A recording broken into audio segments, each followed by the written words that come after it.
वज़ीर-ए-आज़म। इसमें कोई शक नहीं कि आज का दिन जो है बड़ा अहम दिन है और जो कुछ 9 मई को हुआ, हमने तो been in politics for the last 35 years, opposition भी की है, हुकूमत में भी रहे हैं और मुहाज़राई भी की है और जलसे जुलूस भी किए हैं और पहिए जाम भी किए हैं, लेकिन कभी जहन में ये सोचा भी नहीं था कि हम अपोजिशन के साथ तो लड़ सकते थे, लेकिन कभी ऐसा जहन में ये ख्याल भी नहीं आया कि हम अपनी ही इस्टेब्लिशमेंट के साथ या उसके ख़िलाफ़ जो है कोई मुहाज़राई करें या इस किस्म का कोई मामला करें।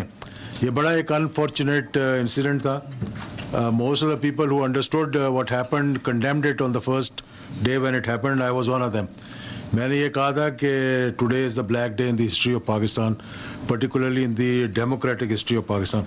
इसको conclude भी करना है और इसमें जो लोग शामिल थे उनको ज़रूर सज़ाएं मिलनी चाहिए। ये सारी चीज़ों को मद्देनज़र रखते हुए मैं समझता हूँ कि पूरी कौम को एक मिनिमम एजेंडे पे, जो कि पाकिस्तान का एजेंडा हो, जो आपका ना हो, हमारा ना हो, किसी और जमात का ना हो, लेकिन मुल्क का हो, उस पे इकट्ठे होकर मैं समझता हूँ तभी आगे ये मुल्क बढ़ सकेगा।